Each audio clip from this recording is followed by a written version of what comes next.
Hello and welcome to the Fully Charged Show podcast. Now, I'm really pleased I managed to get this interview done in the current circumstances because I think what this company are doing is vitally important and really interesting that it's going ahead and it's a success. So I had a wonderful conversation with Dr. Amrit Chandan from a company called Aceleron, and he and his co-founder Carlton Cummins have come up with this.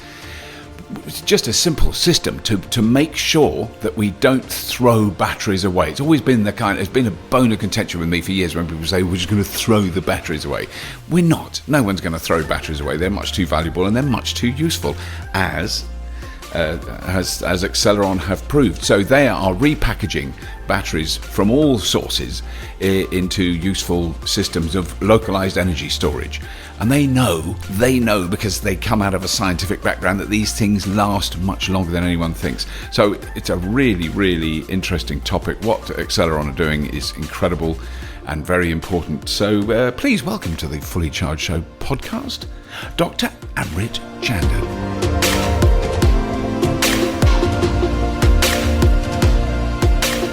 So Amrit, for a start, thank you very much for, well, I think we should be completely transparent with our audience for coming on to Fully Charged for the second time when we're actually recording things, as opposed to the first time. It's my pleasure. Yeah, well, we just had a nice chat without recording anything. But can you give us because I was fascinated by your background. So what you studied at university and, your understanding, I think will help explain your understanding and your involvement in the world of electricity storage now. But I mean, so you just remind me, because the way I remember it is you studied, no, I can't even remember, some sort of chemistry, some chemistry type stuff. That's right, Robert. So I started my career studying chemistry at university, and then I progressed to doing a PhD in chemical engineering, which is actually where we first met. When you chemical engineering, yeah. Were touring our labs. So I studied fuel cells, looking at how to make them more efficient. And it was during that sort of process that I realized I really enjoyed sustainability, and I sort of started my career in that sort of direction. So I then went on to work in a low carbon vehicle consultancy. And this is sort of around 2015, so still relatively early days. And it was while I was there I met my co-founder of Aceleron, Carlton, and we both were working there. We both realized that there was this increase in electric vehicles coming to market in quite a big way, and we knew that this would be a potential problem. So Carlton's background, he studied mechanical engineering as an undergraduate in the Caribbean, and he coordinated solar installations across that part of the world. And it was during that process that he also realized what a challenge it was for people to access battery storage, because solar prices are falling, but it was really difficult to then use that electricity when you need it, as opposed to when it's being generated. So he came to the UK, studied a master's in business and sustainability, and while he was doing that, he was also a battery engineer on an Isle of Man electric motorcycle racing team. And then he started working at the consultancy where we both met. And as I say, the rest is history. Yeah. But that is such a brilliant thing, that because even if you know virtually nothing about how electricity has been generated, distributed, all those things, you would probably assume that an island, particularly like in the West Indies, is going to have a diesel generators, or you think, well, I don't know how they do it. Would it be probably a diesel generator, and that would turn a big thing, and that would generate electricity, and then you have wires strung up between houses, and that's how you do it. And then you explain to people, well, what about if you had solar panels on the roof and a little battery in that? Oh, I mean, everybody gets that. And then you don't have to bring in diesel to run the generator and blah, blah, blah. Particularly in a place like the Caribbean, where I've never been, but I've seen pictures. It's generally quite sunny in the daytime. Yes, you're absolutely right. It doesn't make any sense at all, does it? Yeah. But so to have that, and also for him to have come out of that, that's what I find so exciting about this. It's engineers who might 20 years ago have been working for big power generating companies or car makers or aircraft makers or shipbuilders or whatever, all the various areas you could go into in engineering. And the more and more I'm hearing about people who go, I can get a more efficient solar panel and a better way you mount it and a better way of storing that energy. It's a very exciting area. So anyway, the two of you then set up Aceleron. So can you tell me what the idea behind Aceleron is?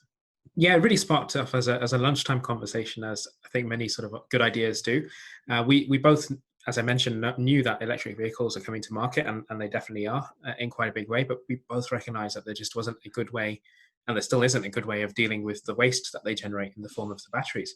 So we decided that this was enough of a problem that we could leave our jobs and start experimenting and trying things out. And we did that. So 3 months after our first conversation, we started taking apart as many lithium battery packs as we could get our hands on, and realized that they're just not designed to be serviced or maintained in their life. And this generates a lot of waste. And the problem you've got with conventional recycling is that it's not very efficient for actually recovering a lot of the materials. So batteries have lithium in them, but it's not a solid metal. It's distributed as a fine powder.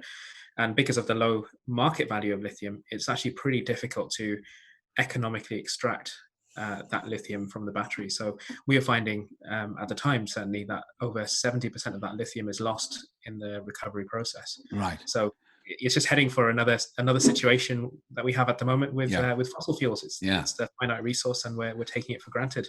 Yeah, because I mean, before we go on, there was one thing that you could clarify for me, because I hear so many differing reports and read so many papers where many of them are a little bit above my pay grade in terms of understanding. I can do the introduction and then it gets really complicated. But the amount of lithium in a lithium ion cell, say in a Tesla or Hyundai Kona or something, in terms of percentage of the total, it's not a huge percentage. It's quite a small amount in terms of the total mass of that battery. Is that correct? Yep, that's absolutely right. Yeah. Yeah. Because I think the general public, they hear lithium and then they hear, lithium has to be extracted. Oh, they must, assuming that the battery is like 95% lithium, but whereas actually it's about 2% or 3%, isn't it? I mean, it's very small. Yeah, that's right. Yeah, it's a very small percentage. Because just before we go on, can you break down then what makes up the biggest mass in those batteries then? I mean, what's the biggest thing and the next big, the kind of basic ingredients of a lithium ion battery? Because a lot of people don't know that. I don't. Yeah, so there's definitely a lot of carbon in the batteries as well, which often forms different parts of the battery. And then typically in a battery pack, you've got the cells, but you've got all the other sort of bits and pieces that go to making it into a pack as well. So you'll have lots of metal sheets, particularly for in an electric vehicle battery. They're very high voltage, and they're transferring a lot of current around, so they'll have very thick metal bars between the battery packs or the battery cells to connect them together to create this circuit. So there's a whole variety of different metals. It's not just a single metal. I think a lot of people are using sort of lead acid batteries where you do literally have solid chunks of lead. Yes. Yeah, that's just not the case but actually within the cell, what actually makes up what are the materials within in each individual cell? Because the ones I know of, cobalt and lithium and nickel. I'm just trying to remember what else is in there. Yeah, you'll absolutely have these sort of exotic metals like cobalt and nickel and iron as well, depending on the chemistry of the battery. And it's these metals which are actually the metals which are valuable for extraction from the battery, and this is what the recyclers like to focus on, because the cobalt has a really high metal value, which isn't the case for lithium. And actually, it's an interesting position because a large amount of innovation in this space is being driven by the automotive sector, and the key concern of the automotive sector is how much energy can we get in the smallest amount of space for the lowest amount of cost. And that often means taking out a lot of these precious metals, which is what the recyclers are really looking for. So they're making it cheaper on the front end, but then it's more difficult. Harder at the back end. Yeah, that's really, because that's something I must admit I've never considered, that you just sort of think, I'm just thinking of it in terms of ethics, which is fine, but you've also got to think of it in terms of economics. If you've got a very expensive installation that can recycle all the materials in a battery, and those materials are virtually worthless, they're so common and cheap, then it's not a very good business model, I guess. That's the argument. That's right. Yeah. So then, I guess then the important thing is that we absolutely maximize the use of that battery during its functional lifetime. That is absolutely critical, which I think people are beginning to realize is possible, but we're still in the very really early stages of that, aren't we? Because there aren't that many batteries around that we can, there's not a lot of batteries to use in second life installations, from what I can gather. Yeah, you're absolutely right. So it's absolutely critical that we do try and extract as much value from these lithium batteries as possible, because when a battery reaches the end of its useful life in a car, it's maybe dropped 15 to 20% of its useful capacity, but in a car that translates to 15 to 20% of the car's range, which no one ever really wants. When you buy a petrol car at the moment, you don't think to yourself, in 5 years' time, I'm not going to be able to travel 300 miles. I'll be able to travel 250 miles. So when a battery is no longer fit for purpose for an electric vehicle, actually it's still got plenty of life left in it, and it's still useful for a whole load of other applications. So, for example, being able to power a house. Yeah. And I mean is that one of the plans of Aceleron then, is to effectively repackage batteries into systems that can be used elsewhere? Is that one of the roles? That's absolutely right. So during that process of taking apart lots of lithium batteries in 2015, we redesigned the way a battery could be put together. And so Aceleron's battery designs are all based around this idea that we can take apart the battery easily. It's not using any permanent assembly methods. So we're not using spot welds, we're not using structural adhesives, right. But we're able to take apart the battery, repair the parts that need repairing. Just so I know what you're just to super clarify, because I can imagine other people make this mistake. You're not talking about individual cells, you're talking about the pack. So that the pack comes to the end of its life, you can dismantle it without smashing things up and tearing them up and whatever you'd need to do, because it's a dismantleable construction from the outset. That's absolutely right, because we designed it with the end in mind. So we designed it with, well, what do you do with it when it does reach the end of life? So the idea is you can take it apart and replace those components, the cells, the battery management system, whatever part it is that needs repairing, and then reuse that battery in another application. And that's really important, because what we're finding is actually it's not just one useful life or two useful lives. We can actually possibly get 3 or 4 useful lives out of a battery, just stepping down that power requirement as it ages, so that it can still produce a useful benefit to the people using it. Right, because that also sounds like a really good idea for all manufacturers to adopt a design like that. For instance, in my Nissan Leaf, 2011 Nissan Leaf, I know that not all the packs within that, and I think that is pouches in a Nissan Leaf rather than cylindrical cells, but they're not all. I mean, I've lost range in that car because of the way I've used it, and it's old and it's done a lot of miles, and it was a very early model which didn't have very good range anyway. But I know that I could probably replace a numerous of the packs within the whole thing and bring the range right up without replacing the whole battery. But the problem is it's such a complicated construction, and opening that battery pack up, getting access to it, replacing the pouches that need replacing, I can't imagine how hard that is, but I've got a feeling quite hard. And that's where a really good argument for making it like, guys, when you build these things, I mean, is there a cost implication? If you're making a pack that's easier to dismantle, is that more expensive than making one that is like they do now? I mean, is there There's not so much of a cost implication, but for the challenge I think that a lot of the automakers have with reversible engineering is that they struggle then to fit as much in that same given volume, right? Because you inherently just have more components. It needs a bit more room than you would with a traditional battery pack, right? So that's one of the challenges. The other challenge that you've got is that a lot of the car makers see battery development as a IP rich area. Intellectually, it has a lot of intellectual property in it, and so they don't want people, rooting around and being able to open it up easily. Right. Seeing how they do it. So it's balancing that sort of commercial position with sustainability as the sort of end goal of this, because ultimately, lithium is a finite resource, and we just don't want to be in the same position again that we're in now with fossil fuels. Yeah. So, I mean, I get the absolute key thing is that. I think the key message of what we're talking about is that no one's going to throw batteries away, which is one of the early assumptions, when electric vehicles first appeared, that we'd be, which is what we do with non-rechargeable. I mean, I've got a tin of batteries that I take every year. I take it down to the place where you can, I hope, recycle them. It says we recycle batteries, leave them here. But, those are non-rechargeable batteries that we use in torches and radios and things like that. I just think that is crazy. I mean, much less than we used to do. We don't use them as much, but there's still lots of little things you need. I've got to get 4 AAs. I can get rechargeable AAs. I've got rechargeable AAs, particularly in cameras. When we've used them in video cameras, they just don't last as long as a new pack of, whatever the ones with the gold bit. I'm not going to advertise them. But, so that side of it, the waste, when you think of that, you multiply that by, in this country, 60 million people, in Europe, 500 million,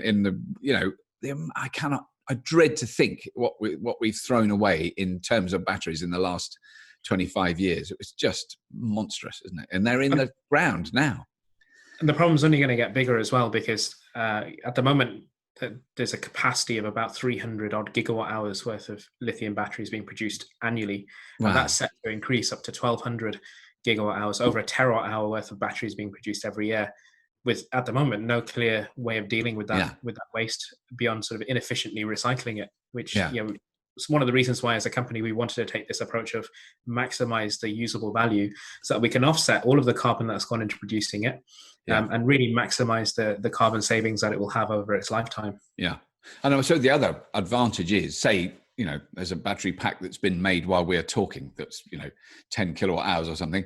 That's got a life of, roughly, I think with the kind of thing, the work you're doing, it has a potential life of over 20 years. So in 20 years' time, you can imagine that it's not impossible that the technology required to really deeply recycle all the materials in that battery will have been brought forward, because there will be a business case for it. I mean, we've yet to put out, we've just finished editing an episode about a battery recycling company in Germany that is really only just now starting to ramp up, because there's about enough batteries for them to be commercially operational. But most of their batteries are still coming from test vehicles. So someone like BMW or Audi or Volkswagen will make a 20 cars that they test to destruction, and then they've got the batteries. They don't use them again in another car, which is what I try and do. They literally dispose of it all. They wreck they crush the car, they get rid of all of it. So that is a source of batteries for them, which is quite weird. But I mean, from what I can gather I haven't seen the finished program yet because I didn't film this, but they are being quite successful in extracting a lot of the material out of that. But I don't know about lithium. I would imagine that's it sounds like that is the tough one. It'll be interesting to see that. But in terms of battery technology, then that's the other thing that I can imagine happening. And that was when we spoke before, that was a really interesting a few things you explained about, but the way that batteries are improving. So the really good example is the battery pack in my Nissan Leaf, 24 kilowatt hours. The battery pack in the latest Nissan Leaf that has over 60 kilowatt hours is only a tiny bit bigger and a tiny bit heavier. I mean, that advance in that 10 years is now noticeable. For a long time, I thought 6% a year was like a pathetic annual increase. Why bother? It's nothing. But over 10 years, it's a big change. It really is noticeable. And do you see that continuing, that particular increase in energy density? I absolutely believe that the increase will keep on occurring as we go forward. And part of the reason is that we are just now seeing a huge increase in the amount of investment in this space by, again, largely the automotive sector, but that's filtering across to the other sectors as well, which are now backing lithium as the energy storage medium going forward on a large scale. And we saw it with the engine development. Like, engines have been around for 150 odd years, more than that now. And over that time, you look at the latest engine now that is there, how efficient it is compared to some of the earlier models, just even over a 10-year period. And it's because there's all the time the automotive sector is investing in that technology. And that's happening now with lithium batteries as well. So there's still a long way to go for us to reach the sort of energy densities that liquid fuel has at the moment. So it's definitely a challenge, but it's one that will keep improving as we go forward. Yeah, because I think that is the thing that is hard to get your head around, and certainly for people who've never driven electric cars or haven't thought about it. But the actual energy equivalence of a 24 kilowatt hour battery in terms of a fossil fuel, or refined fossil fuel, petrol is just staggeringly energy dense, isn't it? It is extraordinary how dense that is. How much? Because I don't know I can never remember how many kilowatt hours of energy potentially is in a gallon of petrol, but it's a lot. It is a lot. Yeah, I struggle to remember the number as well. Yeah, no, don't worry. But I know. Yeah, no, it is a great deal. But then, so from your point of view, then going forward, then do you think one of the areas that you did mention before, which I think is really interesting, is not, I think most of the people watching this are going to be living in developed countries and some of them have solar panels, some of them have electric cars, some even have batteries in the houses, which is, in a sense, a luxury in this country because we have a very reliable, national grid that works. Interestingly enough, just a quick aside, we had a 1 minute power cut yesterday in our village where I live, and we didn't know. Yes, because we have batteries and a gateway that kicked in, and we didn't even see the lights flicker. We were both here. It was only later when our neighbours rang up and go, "Is your power out?" I went, "No." That's the first time that's happened. And I have to say, I was walking around my garage going, yes, at last. Because that's the first genuine, because we do get occasional power cuts. Anyway, sorry, that's going off topic. What you've been doing in sub-Saharan Africa. So the idea, just really grabs me. You've got, a poor family in a developing area that have a small house. You put one solar panel on the roof, cheap. You run a wire down to a little inverter, to a battery, and you can run LED lights, and they're not having to burn bloody kerosene. It's just such an amazing, simple step. And I can just imagine that is going to spread. I'm hoping that spreads. And I'm hoping that a lot of our second life batteries from the developed world can be repackaged and used there. I certainly remember meeting students in Oxford that had developed little sort of 1 kilowatt hour packs using old cells from cars, and they tested them all, and just went, "Oh yes, that is such a good idea." Yes, absolutely. So part of our mission as a company is to positively impact the lives of people using the best, most sustainable battery storage technology that's available, and so we naturally saw taking this technology to developing regions, sub-Saharan Africa, also in the Caribbean as well, where my co-founder Carlton is from originally, and in the future as well to India and other developing regions. It's really important because, as you say, currently people will use kerosene lamps. They'll burn whatever they can in order to generate electricity, even for simple things like their children being able to do homework, or to be able to use to carry out a productive trade. Like owning a welding machine, for example, they take more power than you would imagine they would. And the detrimental effects that these fossil fuels and often inefficient methods of generation have are unquantifiable. It literally takes years off people's lives. And so the ability to use clean energy through a solar panel and a battery is really good. Yeah. And that's a large part of what we've been working on to bring this sort of renewable, sustainable technology to these parts of the world. There's lots of companies out there offering solar kits to rural households and small scale applications, and they often offer a lead acid battery alongside it. But we say, well, why don't we offer high quality lithium batteries? There's nothing wrong with them. It's just that they've lived a first life and they're perfectly suitable. And what we're finding is really interesting is that it's not just electric vehicle batteries that can be repurposed. We're actually at the moment repurposing in Kenya with support from a partnership with Total, where we're repurposing batteries that have already lived a first life in a solar lamp type application and rebuilding repurposed packs from that and putting them into other applications. So I have to shout out as well to the Shell Foundation and Department for International Development, because they've supported a lot of what we're doing out there and putting us in contact with the right people. And it's been really phenomenal to be able to see the impact that the work is having. So we really want to prove that you can do good in the world, and also make some money doing that as well. Right. Because that is the exciting aspect of that, is because at the moment, I'm sure it's quite, there is a rarity factor to the availability of those cells, but in 5 years time, you could have literally bucket loads of them, just truckloads of them going, Christ, look, we've got a lot of these to reuse. The one thing you can be sure of is you've got a growing supply of usable second life batteries.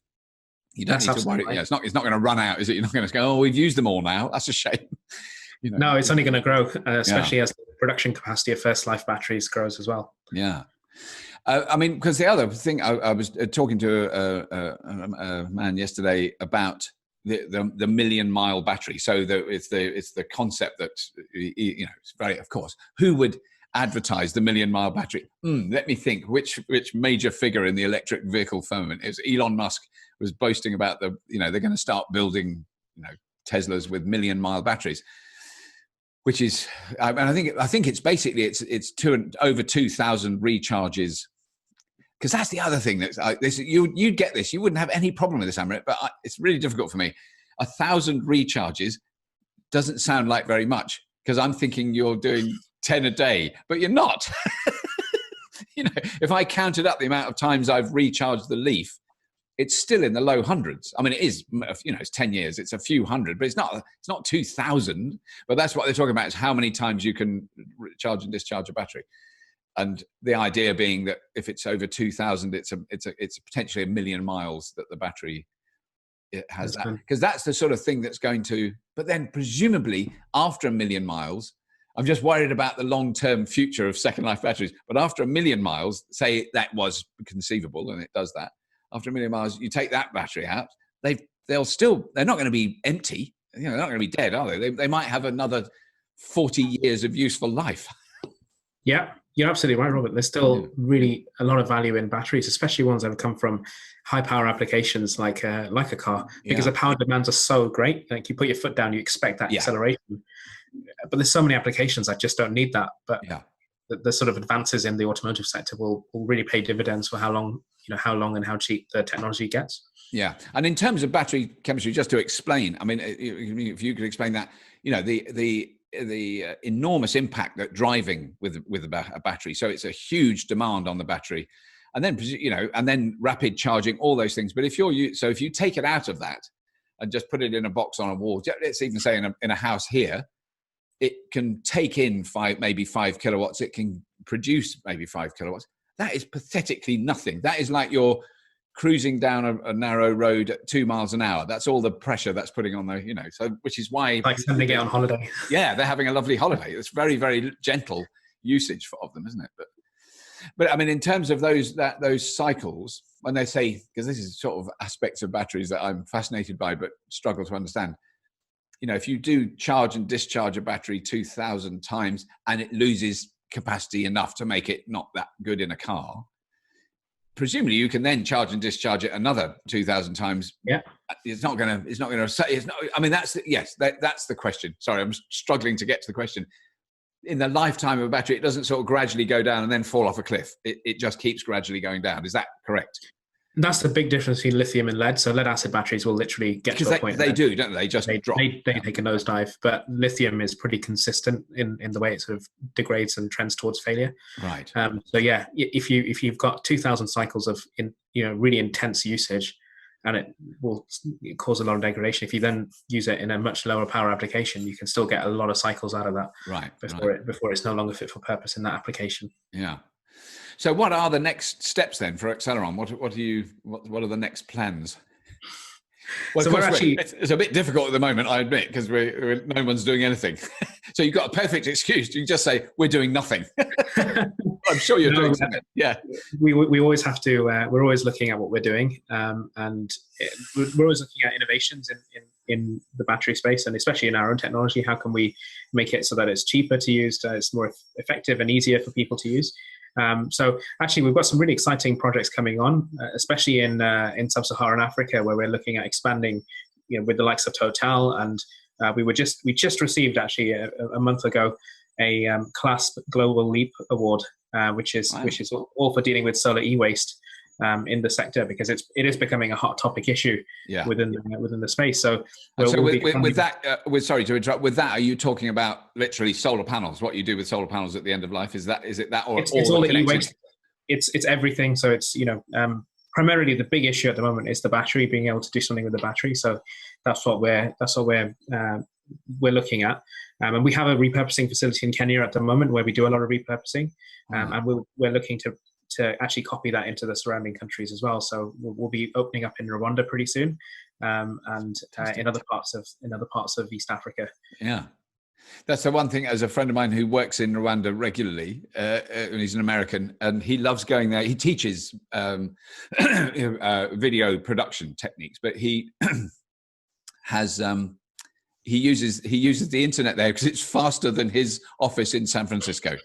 Because it's this amazing fiber optic internet connections. Rwanda has some of the fastest internet in the world, which is absolutely counterintuitive, isn't it? It is extraordinary how that potential, I think, for a lot of the developing countries to kind of leapfrog. They don't have the legacy of stuff, that we do. So they can like let's have that because that's the newest thing and it's better, which you see that happen. Yeah. You see that with solar at the moment. The level at which solar systems on a small scale, very distributed, have been adopted is huge compared to in more developed regions. Right. So it has it is a noticeable change there. Then you can sort of sense that's happening there. Yeah, absolutely. Right. The level of education now amongst people, they know what solar is. They know how, what it's there for. Yeah. It's huge. It's growing all the time.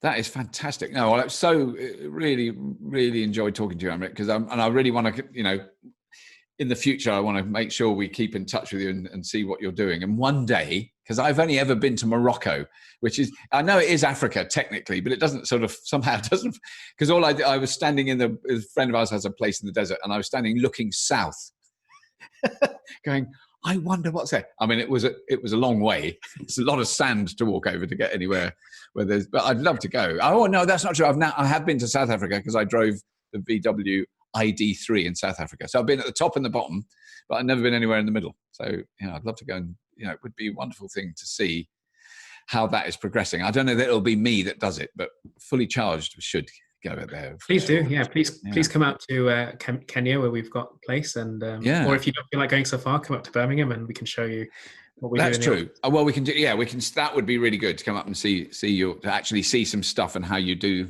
repackage things and how it's working. But really, it's really exciting. I mean, I just think it's a golden time period for engineers and for people who are interested in that. There's so many, the development is so huge and positive, which is great, because 150 years ago, you could have been working on a slightly more efficient steam engine, which would have been brilliant.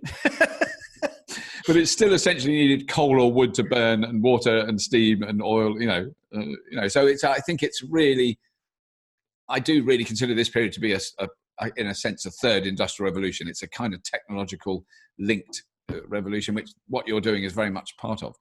Actually, that is one last question, is the concept of linking those systems up. So if you have 1 million solar panels and batteries in a country, and they could all talk to each other. I mean, is that a concept you've discussed, or certainly something I've been hearing about? Yes, absolutely. It's this whole sort of connectivity piece is really interesting, because once you start getting data on that scale, and of course, we have to be sensitive to privacy as well when it comes to data. So not collecting identifiable data, but when you've got data about how energy is being used and potentially what it's being used for and the demands, it allows you to create such a more efficient picture of how energy is used and be able to then optimize the local grids to actually be able to deal with that. So it's really interesting how we can build these bottom-up pictures of how energy is being used and how we can make that way more efficient. Brilliant. Thank you so much, Amrit. Thank you for your time and good luck. And I can't bear it, but I'm going to say it. Stay safe. Wash your hands. Thanks, Robert. You too. Thanks for having me on the show. Lovely. Thank you. That is great, Amrit. Brilliant. Well done.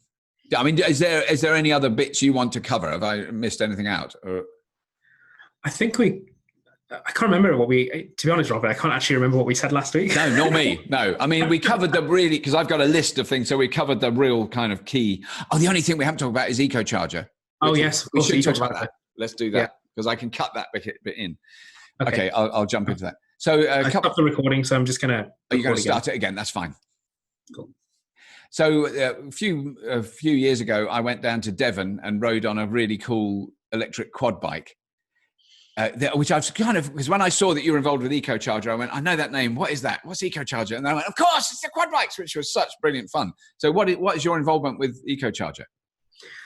Sure, yeah. So EcoCharger used to use lead-acid batteries. I think they still do use lead-acid batteries for the conversion of their quad bikes into electric quad bikes. And we've partnered with EcoCharger and developed a battery for them, which is all made using our repurposable system of design. And what that means is we can actually offer them the latest chemistries as they come out. So one of the side effects of having a battery that you can maintain is that actually when chemistries improve, as they're improving quite rapidly, we can offer the best chemistry at the time and keep that sort of refreshing it as the years go by, so that customers can always enjoy the latest range benefits that they'll get from that.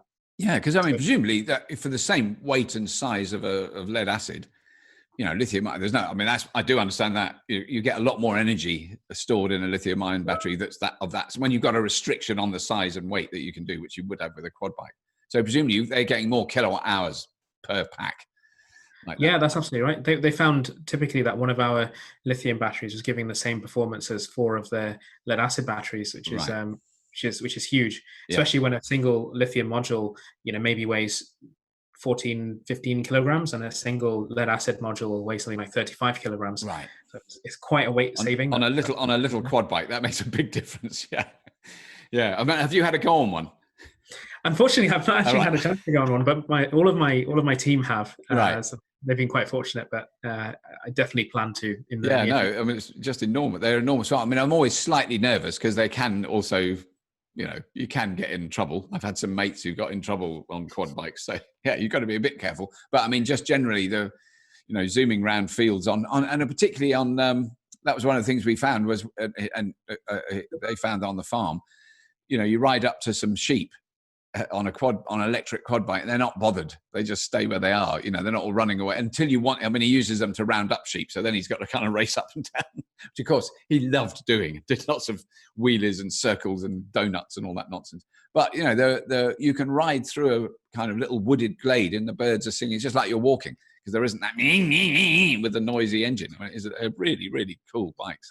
I'm really pleased that they're still going. I mean, they're doing okay, are they, EcoCharger? Yeah, they're ordering a lot of batteries from us, which is great, and fantastic. There's more coming down the pipeline for sure. Right. What's nice about the concept as well, Robert, is that as these batteries come back for a refresh, we can use those cells come back and put them into second life applications, and because they're designed for high power output, they're perfectly suited for that. So yes. Really good. Yeah. Fantastic.